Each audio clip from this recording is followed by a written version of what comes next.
మిత్రులారా, కొత్త ఏడాది అనగానే ప్రతి ఒక్కరి మదిలో మెదిలే మొదటి ప్రశ్న, ఈ ఏడాది మా ఆర్థిక పరిస్థితి ఎలా ఉండబోతుంది, మా గౌరవ మర్యాదలు ఎలా ఉంటాయి అని.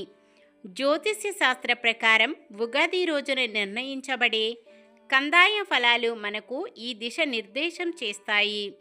ఇందులో ప్రధానంగా రెండు అంశాలు ఉంటాయి: ఆదాయం, వ్యయం. మన సంపాదన ఎంత ఉండవచ్చు, ఖర్చులు ఎలా ఉంటాయి అనేదానికి ఇది ఒక సూచిక. ఆదాయం అంకె పెద్దదిగా ఉంటే ఆర్థిక వృద్ధిని, వ్యయం అంకె తక్కువగా ఉంటే పొదుపును సూచిస్తుంది. రాజపూజ్యం, అవమానం. సమాజంలో మనకు లభించే గౌరవం, గుర్తింపును రాజపూజ్యం తెలియజేస్తుంది. అవమానం సంఖ్య ఎక్కువగా ఉంటే మన మాట తీరులో, వ్యవహారాల్లో కొంత జాగ్రత్త వహించాలని అర్థం. శ్రీ పరాభావనామ సంవత్సరంలో 12 రాసుల వారి ఈ ఫలితాలు ఎలా ఉన్నాయో ఇప్పుడు వివరంగా చూద్దాం. ఇందులో చెప్పబడే 12 రాసుల వారి ఆదాయం, వ్యయం, రాజపూజ్యం, అవమానం కేవలం అంకెలు మాత్రమే. ఈ అంకెలు సూచికలు మాత్రమే. మన కర్మ మరియు కష్టంతో వీటిని అధిగమించవచ్చు. ముందుగా సంవత్సర నామం. దీని అర్థం ఏంటి? పరాభావనామ సంవత్సరం. పరాభావ అంటే సాధారణంగా అపజయం లేదా అవమానం అని అర్థం. ఉన్నప్పటికీ జ్యోతిష్య శాస్త్రరీత్యా ఇది ఒక హెచ్చరిక లాంటిది. ఈ ఏడాది ప్రజలు మాట తీరులో, నిర్ణయాల్లో చాలా జాగ్రత్తగా ఉండాలని సూచిస్తుంది. రాజ్యాధికారి, రాజు. ఈ ఏడాది రాజు మరియు మంత్రి పదవుల విన్యాసం దేశంలో రాజకీయ మార్పులకు, ఆర్థిక ఒత్తిడులకు కారణం కావచ్చు. రోహిణీ కర్తె ప్రవేశం మరియు ఇతర గ్రహాల స్థితిని బట్టి ఈ ఏడాది వర్షాలు సాధారణంగానే ఉంటాయి, కానీ అకాల వర్షాల సూచన మాత్రం ఉంది. శ్రీ పరాభావనామ సంవత్సరంలో 12 రాసుల వారి ఆదాయ, వ్యయాలు మరియు రాజపూజ్య అవమానాలు. మేషరాశి. ఆదాయం 14, వ్యయం 14, రాజపూజ్యం 3, అవమానం 1. వృషభ రాశి. ఆదాయం 2, వ్యయం 8, రాజపూజ్యం 6, అవమానం 1. మిథున రాశి. ఆదాయం 5, వ్యయం 5, రాజపూజ్యం 2, అవమానం 4. కర్కాటక రాశి. ఆదాయం 8, వ్యయం 14, రాజపూజ్యం 5, అవమానం 4. సింహరాశి. ఆదాయం 11, వ్యయం 2, రాజపూజ్యం 1, అవమానం 7. కన్య రాశి. ఆదాయం 5, వ్యయం 5, రాజపూజ్యం 4, అవమానం 7. తులారాశి. ఆదాయం 2, వ్యయం 8, రాజపూజ్యం 7, అవమానం 3. వృశ్చిక రాశి. ఆదాయం 14, వ్యయం 14, రాజపూజ్యం 3, అవమానం 3. ధనుస్సు రాశి. ఆదాయం 8, వ్యయం 11, రాజపూజ్యం 6, అవమానం 6. మకర రాశి. ఆదాయం 11, వ్యయం 5, రాజపూజ్యం 2, అవమానం 6. కుంభరాశి. ఆదాయం 11, వ్యయం 5, రాజపూజ్యం 5, అవమానం 2. మీనరాశి. ఆదాయం 8, వ్యయం 11, రాజపూజ్యం 1, అవమానం 2. ఇప్పుడు మనం చెప్పుకున్న ఆదాయం, ఖర్చులు పట్టికలో ఆదాయం కంటే ఖర్చులు తక్కువగా ఉన్న రాశులు సింహం, మకరం, కుంభం. ఈ ఏడాది ఆర్థికంగా కొంత పొదుపు చేయగలుగుతారు. ఆదాయం, ఖర్చులు సమానంగా ఉన్న రాశులు మేషం, మిథునం, కన్య, వృశ్చికం. ప్రణాళికాబద్ధంగా ఉండాలి. రాజపూజ్యం, అవమానం. గౌరవం, అవమానం. గౌరవం ఎక్కువగా ఉన్న రాశుల వారికి సమాజంలో గౌరవం, పదవి లభిస్తాయి. అవమానం సంఖ్య ఎక్కువగా ఉన్నవారు సింహం, కన్య. మాట విషయంలో ఇతరులతో వ్యవహరించేటప్పుడు జాగ్రత్తగా ఉండాలి. ఆదాయం 14 అంటే అత్యుత్తమం అని, 2 అంటే తక్కువ అని అర్థం. అలాగే అవమానం సంఖ్య పెరిగే కొద్దీ ఆ ప్రభావం ఎక్కువగా ఉంటుందని మనం గమనించాలి. వచ్చే ఉగాది నుండి ప్రారంభమయ్యే కొత్త సంవత్సరంలో రాసుల వారి పరిస్థితి అనుకూల ఫలితాలు పొందే రాసులు ఇవే. మేషరాశి, వృత్తి రంగంలో అభివృద్ధి ఉంటుంది. పెండింగ్లో ఉన్న పనులు పూర్తవుతాయి.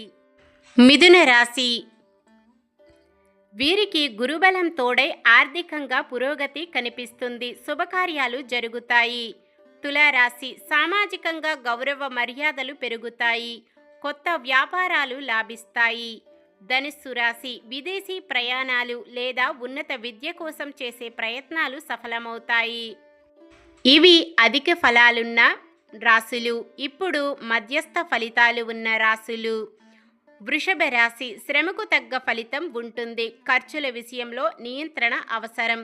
కన్య రాశి, ఆరోగ్య విషయాల్లో జాగ్రత్త వహించాలి. శత్రువులపై విజయం సాధిస్తారు.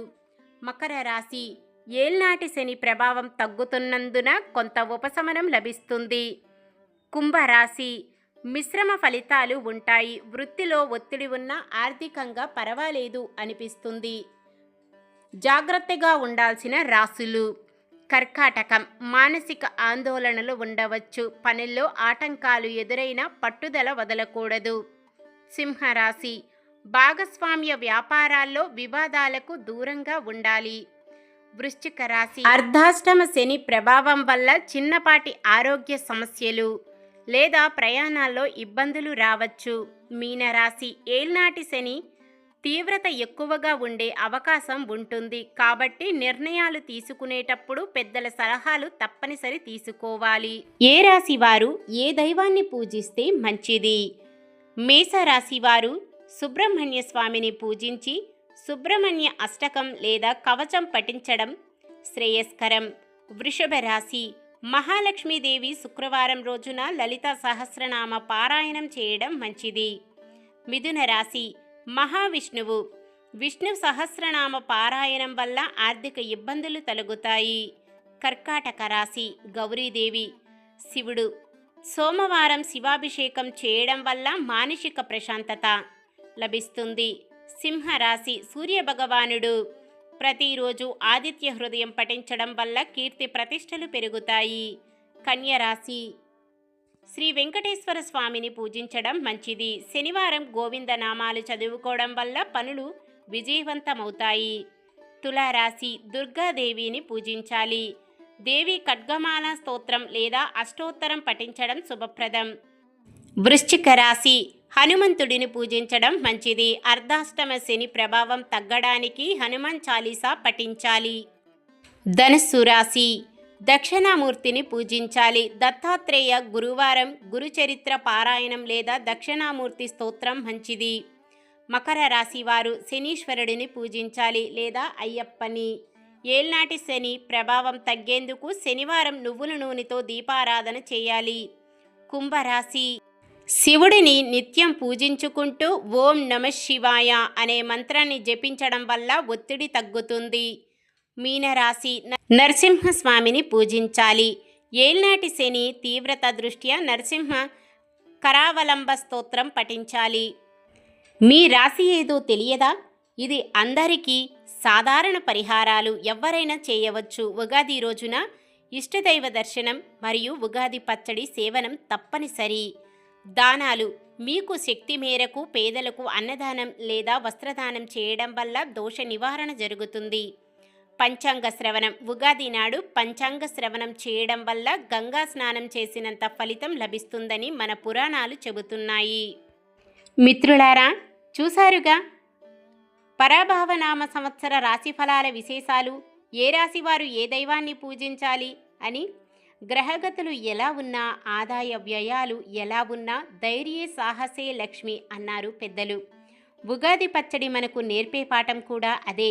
జీవితంలో ఎదురయ్యే తీపిని ఆస్వాదిస్తూనే చేదును కూడా ధైర్యంగా స్వీకరించగలగాలి. ఈ ఏడాది మీరు తలపెట్టిన ప్రతి కార్యం దిగ్విజయంగా పూర్తి కావాలని, మీ ఇంట సుఖశాంతులు వెళ్ళి విరియాలని మనస్ఫూర్తిగా కోరుకుంటున్నాను. ఈ సమాచారం మీకు నచ్చినట్లయితే వీడియోని లైక్ చేయండి. మీ ఆత్మీయులకు ఈ శుభాకాంక్షలను షేర్ చేయండి. ఇలాంటి మరెన్నో ఆధ్యాత్మిక మరియు మన సంస్కృతికి సంబంధించిన విశేషాల కోసం వాయిస్ ఆఫ్ సాయిలక్ష్మి ఛానల్ను సబ్స్క్రైబ్ చేసుకొని పక్కనే ఉన్న బెల్ ఐకాన్ని క్లిక్ చేయండి. మరో ఆసక్తికరమైన కథతో మళ్ళీ కలుద్దాం. అంతవరకు సెలవు. అందరికీ శ్రీ పరాభవనామ సంవత్సర ఉగాది శుభాకాంక్షలు. ధన్యవాదాలు. లోకా సమస్త సుఖినో భవంతు.